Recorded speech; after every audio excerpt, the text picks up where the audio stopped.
Welcome to the Press Forward podcast. I'm Nathan Wrigley, and I'd like to thank you for joining us again. And if this is your first time with us, I hope that you like it and that you find it useful. We release the Press Forward podcast each week, and you can subscribe to us on your favourite podcast player.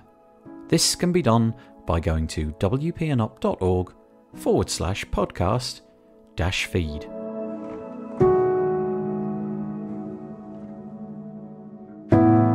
Today we're going to be talking to Leo Gopal, but before that, let me tell you a little bit about WP and Up, what we do, and how you can become involved. We're a non-profit working in the WordPress space with a mission to offer support to those that need it. This could be with your mental health, your physical health, or perhaps with your business or skills. Whatever it might be, you can reach out to us. The best way to do that is to go to our homepage, which is wpandup.org. To function, we need to raise money, and until now this was either via donations at wpandup.org/donate or by buying one of the larger, more expensive sponsorship packages. A few weeks ago, we started to offer a more bespoke a la carte way that you can help us out. Now you can pick and choose which areas of WP and Up you'd like to sponsor. So, if putting your brand in front of thousands of live event attendees fills you with joy, you can sponsor those specifically. If you love the longevity of hearing your brand played out across the speakers, then the Press Forward podcast is for you. Perhaps you simply want to give with no expectation in return. Well, you can donate in that way as well. Go to wpandup.org/fund. Thank you.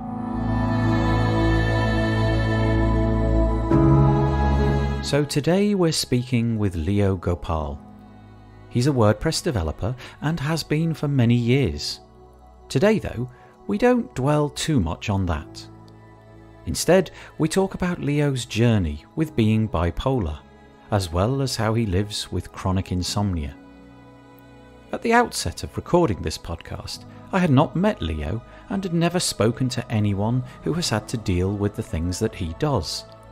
I was struck by just how positive Leo is, how kind and thoughtful he is.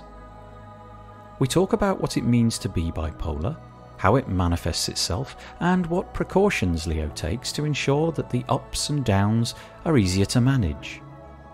We find out that this is not easy, and life can be hard at times. We also talk about how Leo copes with his chronic insomnia, how he has to manage his expectations based upon the length of sleep that he gets. He's built up mechanisms over the years to mediate the impact upon his life. These include medication and writing to his future self with messages that he knows he'll need to hear. Messages written at a time when he was more reflective and thoughtful. Lastly, we talk about his WP Hugs initiative, a WordPress support network which has recently been rolled up into WP and Up. We find out why he started it and why he's happy with its new home. It's such an interesting chat with a very likeable guest. And this is a trigger warning that in this episode we talk about depression, bipolar, and insomnia. And so, without further ado, here's Leo Gopal. So I'm Leo Gopal. I have started my WordPress journey back when I was in high school, 12 years ago. And for me, that journey began as a writer because I used to have a deep stutter, and writing was the only way I could write fluently.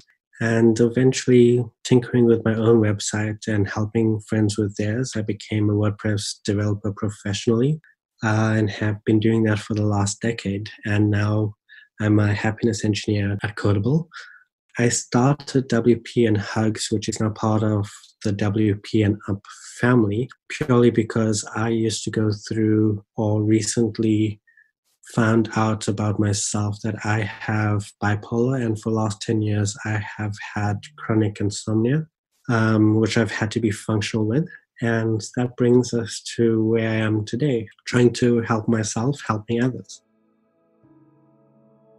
Leo mentioned that he started out as a writer and that this is an important part of his life. I'm sure that the same is true for many of us. It's enjoyable and quite cathartic to get your ideas written down. Now that Leo is a WordPress developer, I wanted to know if he still had time for writing. I think writing is probably the best therapy that I've given myself. I think had it not been for my love for writing, probably would have discovered that I had bipolar a lot sooner, as in diagnosed. And the only reason I found out about it was because once reached a point when I was around 24, 25, where my regular toolkit of trying to manage my emotions stopped being enough and I needed more than that. And I think writing was one of those things that kept me solid and functional for a very long time. It was a very cathartic experience, putting it out there into the world or putting it into paper. And also I found, and I think one of my favorite writers, Alain de Botton, he said, by writing, you experience something twice. Experiencing what I'm writing about my life in a different way the second time by writing it allowed me to think of it differently. And we are what we think. So even my website says I am a writer of code and poetry. Sometimes they're the same thing. I think that it's great that Leo's introduction to WordPress was from his writing.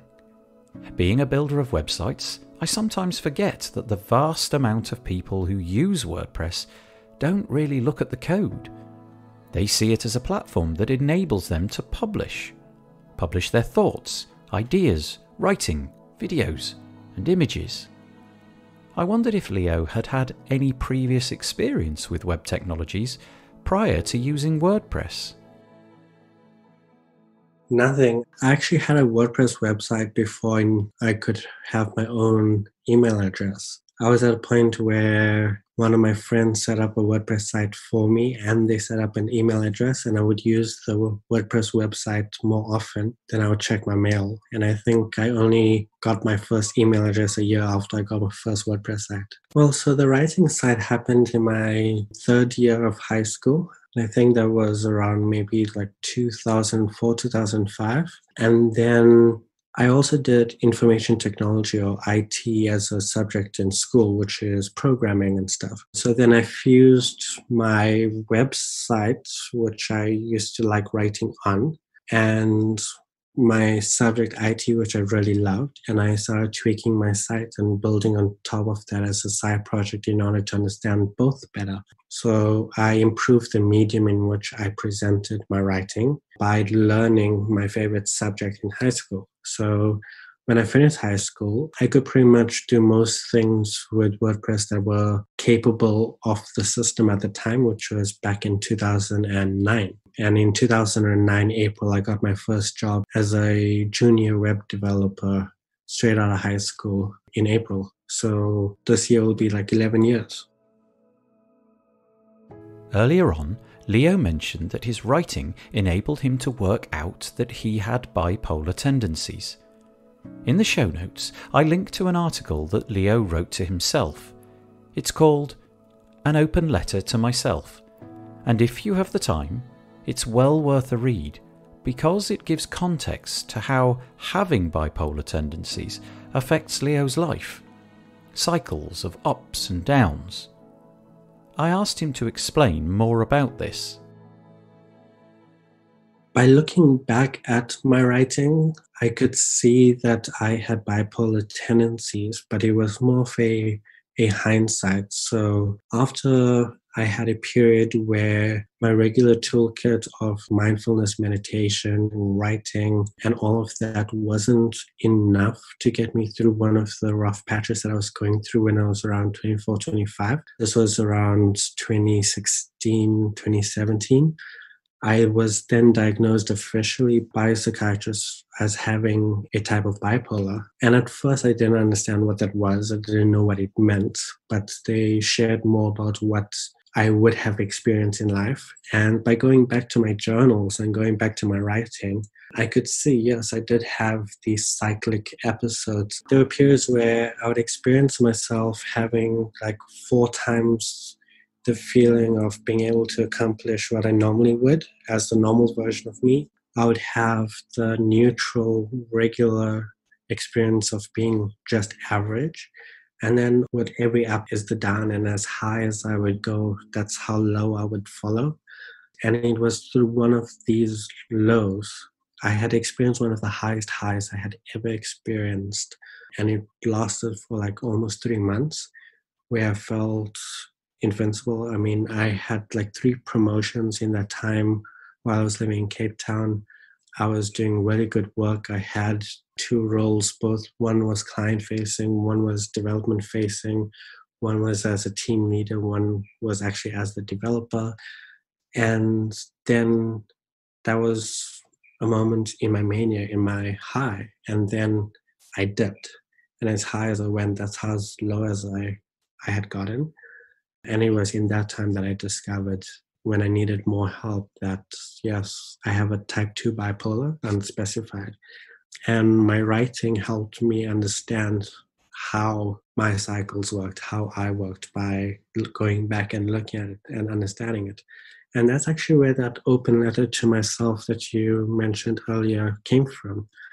It was me, while I felt okay, writing to the part of me when I know I'm not okay and how that part of me feels, and letting that part know that this part of me is coming and I'm here for you. Although I had heard of the term bipolar before, I confess that I have had no experience of it. As far as I'm aware, nobody whom I know has this in their lives. I'd heard that there were highs and lows, but my knowledge ended there. Leo says that the highs follows the lows, and there are more quote-unquote normal periods in between. Added to that, the more intense the high, the more intense the low. I wondered at what point Leo thought that his highs and lows were not typical for most people. It was quite difficult to understand how different my different was, especially in high school, because I was very, very lucky in high school to be able to find a group of friends very early. And there were about 11 of us. And we were pretty much the black sheep of the school, in terms of all 11 of us were completely different in different ways. And the only thing we all had in common was our shared intellectual abilities. We were pretty much the 11 smartest kids in the school. And we acknowledged our differences or our traits of being different as just a part of being like that. And none of us was too much like the other. So when I was experiencing my differences, I just thought that this is just my flavor of different, and that's his flavor of different. We pretty much helped each other. I know one of my other friends in that group has general anxiety and type 1 bipolar, which is just slightly less life affecting as the one that I have. And none of us knew it. We just thought this was life and we're here to support each other, and that was enough. So that actually taught me that it doesn't matter what you have. As long as you have people who are around you that care about you, that are non-judgmental and who are there for you, it doesn't matter what you have. And it doesn't matter if they understand what you have, and it doesn't matter if you do, just that support is beautiful and enough. One of the purposes of this podcast is to enable people to share their stories so that others might listen and gain a deeper understanding of the topic under discussion. In this episode, that's a discussion about what it's like to live a life being bipolar.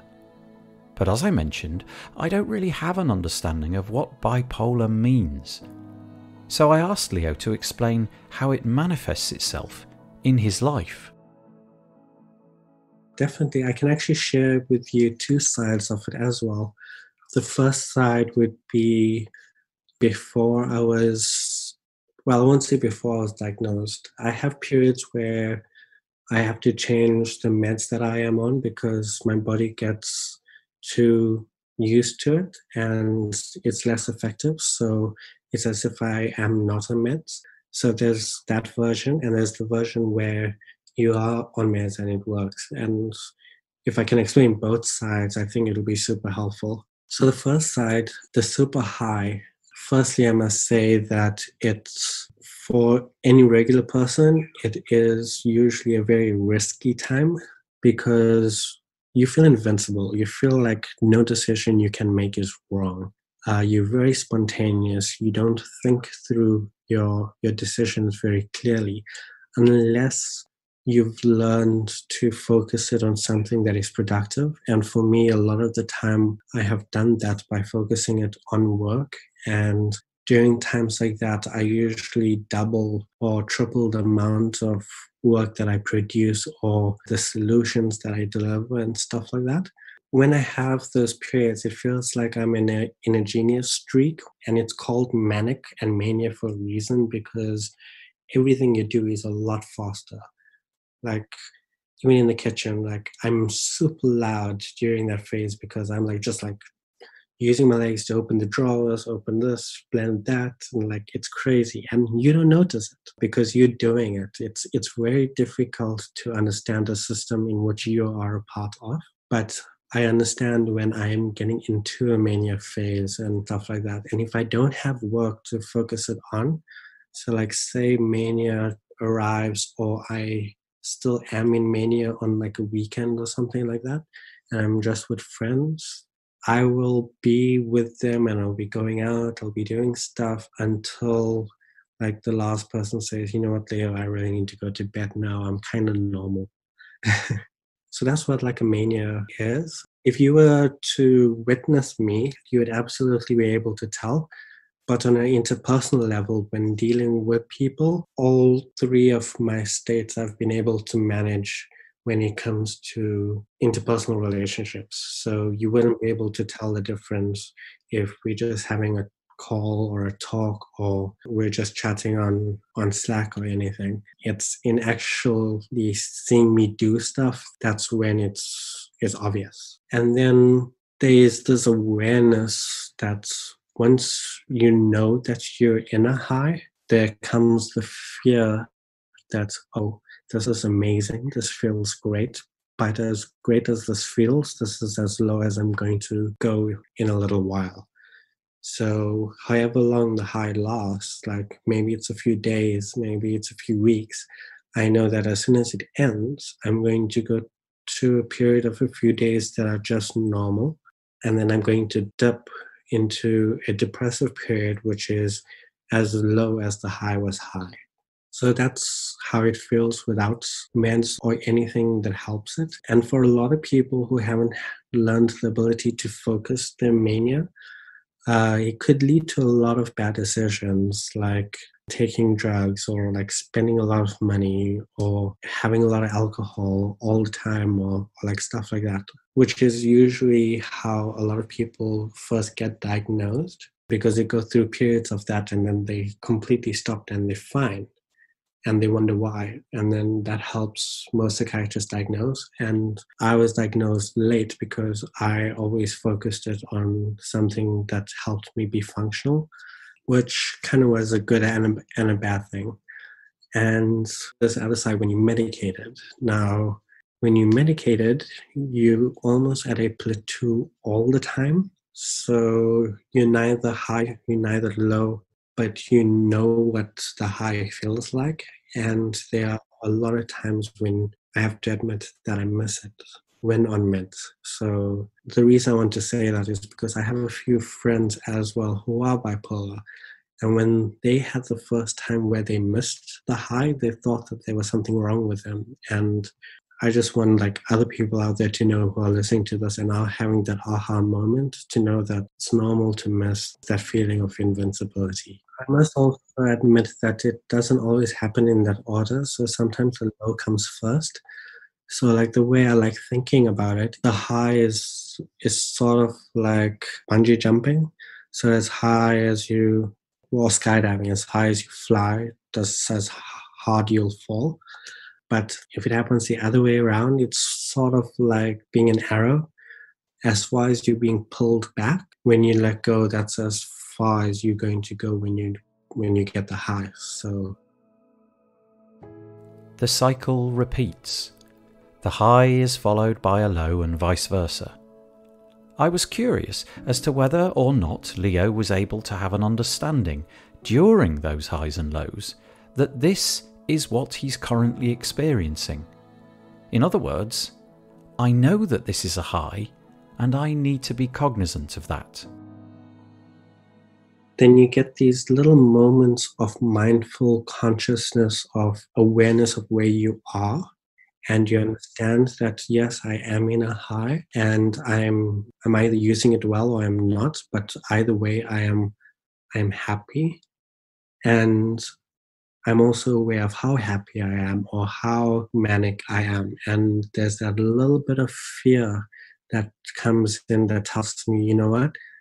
Enjoy this moment right now, because when it's over, as happy as you are now, that's as low as you're going to go in a few days' time. So that was the highs. But as Leo has said, the highs are most often followed by a low. And so I wanted to know about what that felt like. Well, it feels like everything I should be doing, I get limited to the things I know I need to have to do to be functional. So like doing my work, getting online at the right time to get my work done. Every action becomes a necessity because of how difficult everything feels. You're so unmotivated, like getting out of bed is difficult. Just going to make a coffee or deciding to do something for yourself is difficult. The only things I end up actually doing are the things I know I need to do, to get this day done with. And then once the day is done with, I pretty much do nothing. But I do try and be better, keep up with my writing, to like try and help get my mind out of the place where it is, because in those periods where I'm that low, nothing feels worthy, good enough. Like, why should I be bothered to do this thing? Why is this necessary? I'm not happy. What's the point? Today is just the exact same as yesterday, just with different ingredients. So what's the point of tomorrow, kind of thing? And that's pretty much where that open letter comes from. It's knowing what that's like. Having listened to Leo describing the highs and the lows, it feels like during his highs, he feels no doubt. He does not question whether he can do something. He has no doubt that he can. And the opposite during the lows. He doubts himself a lot. Perhaps doubt is the right word. Or perhaps not.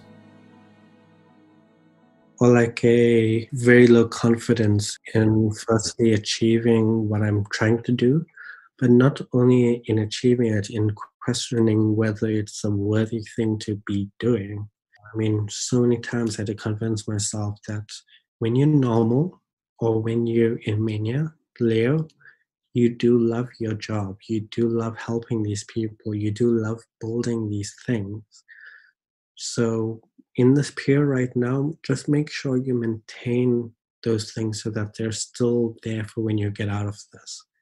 Because that's one of the other scary things is you become so doubtful and so unmotivated and so not part of your normal self that the fear that I sometimes have when I am in the high or when I am in the plateau is, what if the low version of Leo doesn't care enough to take care of his job or to take care of the passion projects that he has, or like the relationships that he has with other people, his friendships, and he loses them. And when I come back, I don't have them because of him. You've seen that open letter to myself. That's pretty much the only one that I've posted publicly, but I actually have two journals. One journal is my yearly normal everyday journal that I would use no matter what state I am in.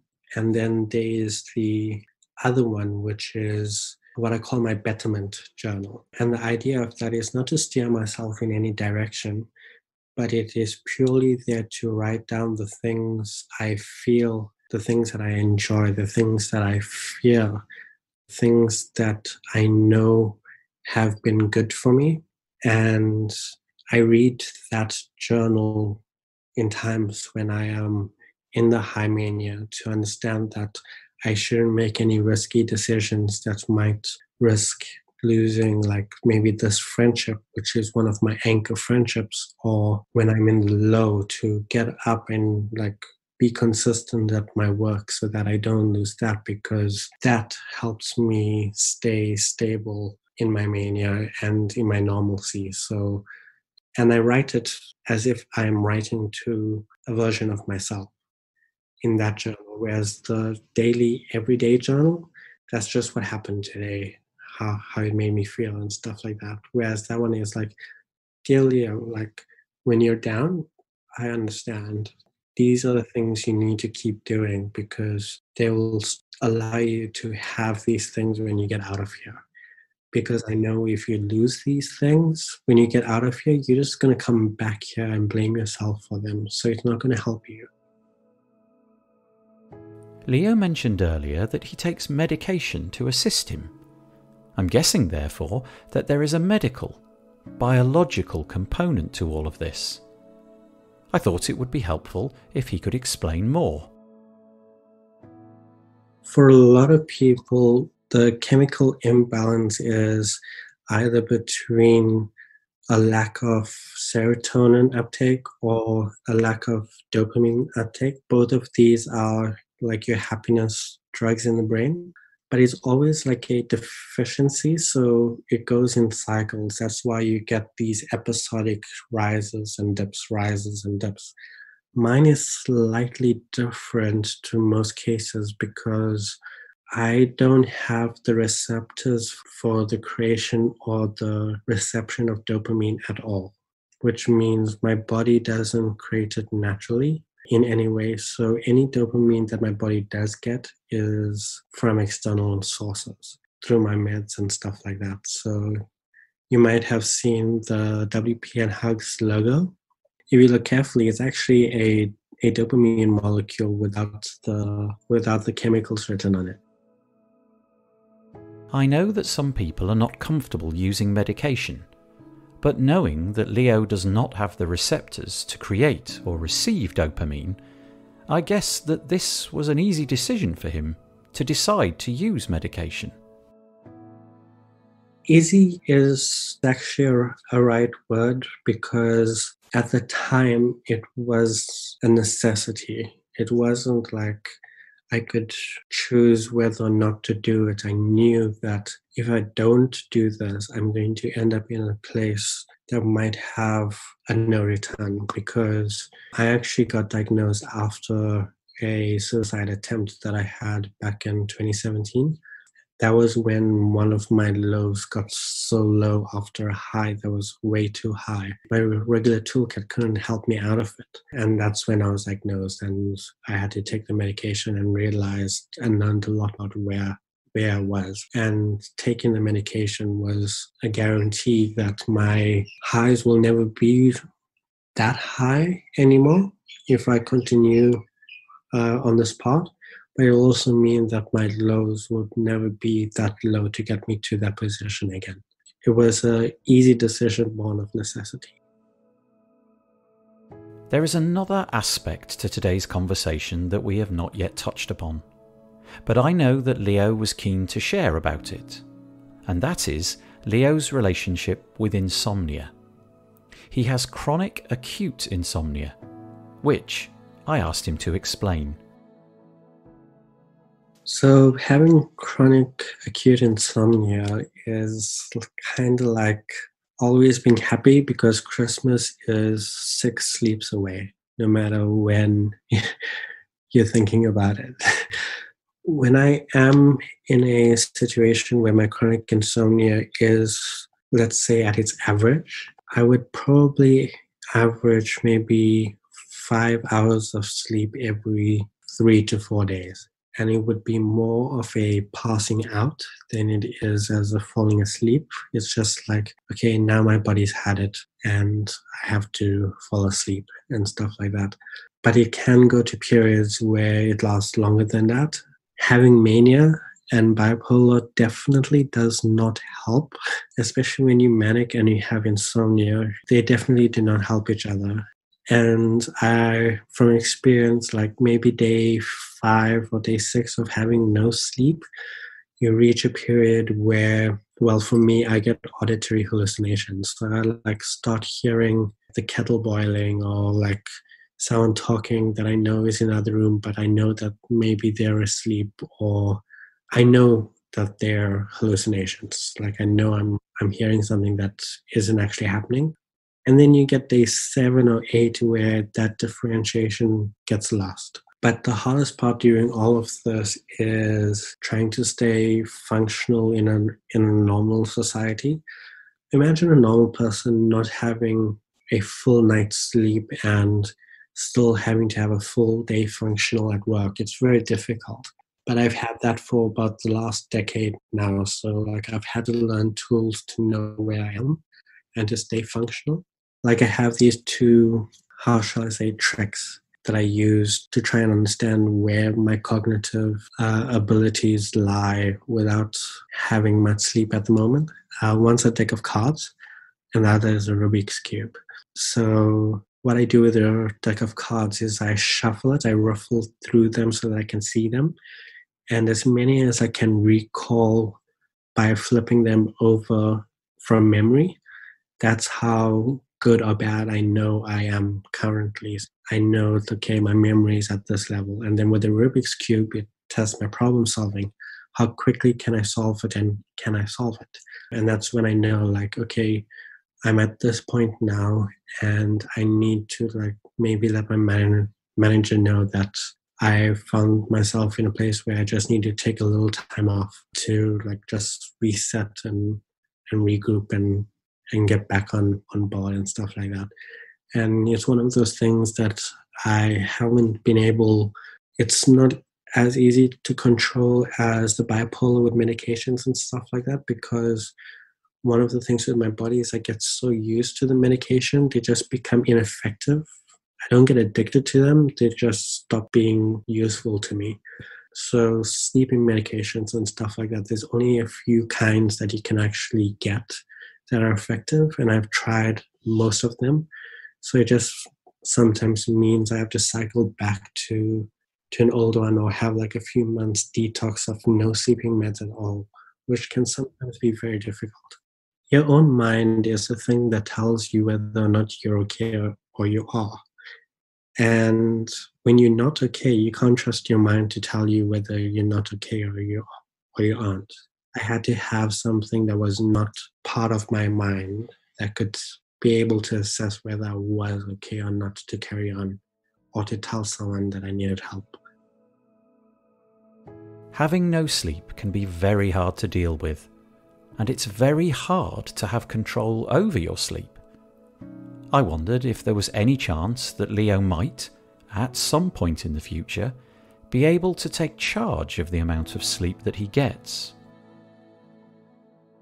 For me, it's just how it's going to be because of how rapidly my mind works, and with its complete lack of dopamine and its inability to create the chemicals that dopamine is part of the process that helps you create the chemicals that allow you to feel drowsy and fall asleep. So with having that imbalance, it causes a lot of other like subsidiary issues.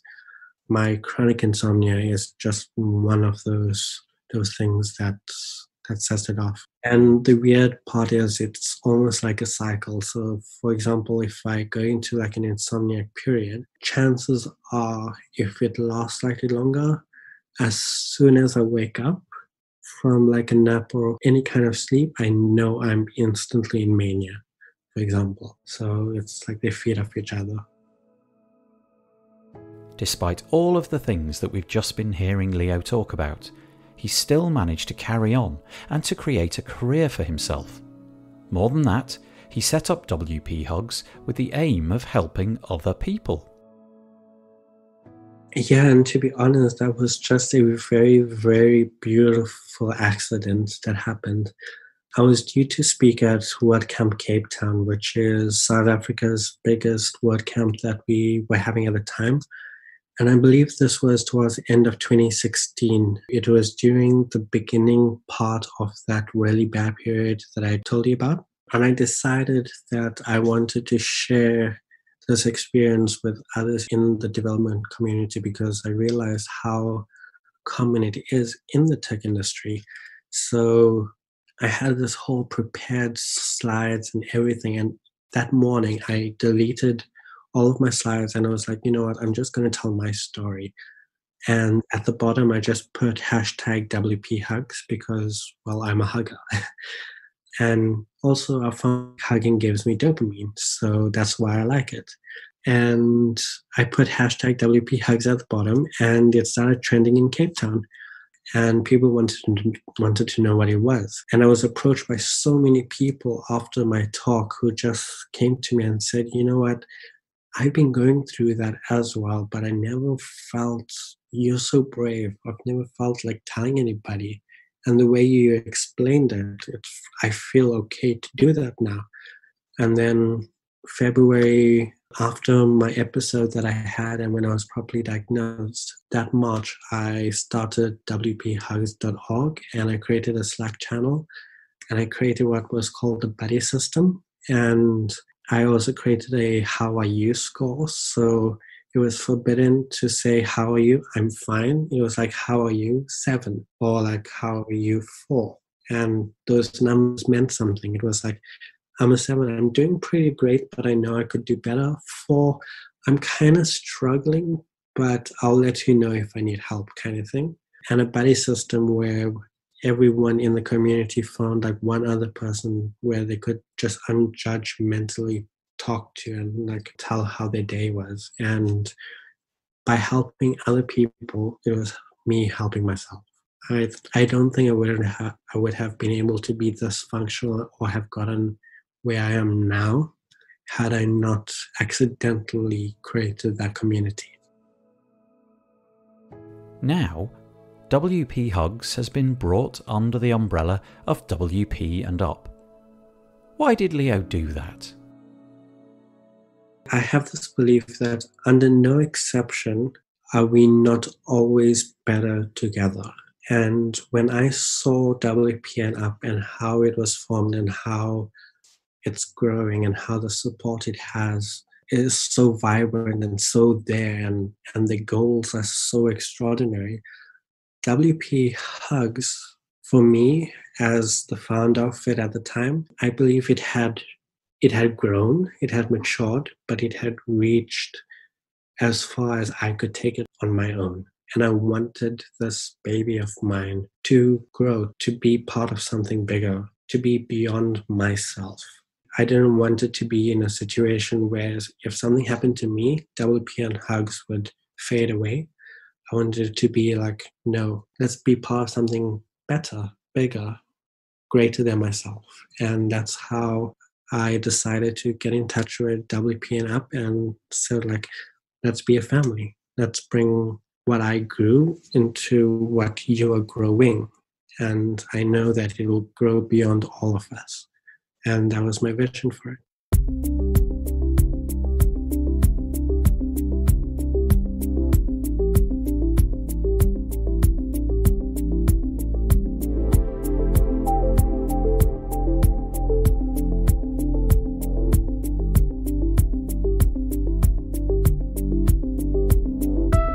One of the purposes of the Press Forward podcast is to lift the lid on topics that don't get talked about often enough, to allow people to share their stories so that others may listen, and by listening, they may gain an understanding that they're not alone.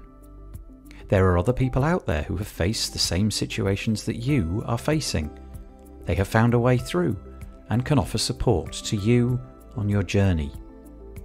Maybe that person's already in your life, but they might not be, and that's what WP&Up is here for, to connect you with the support that you need.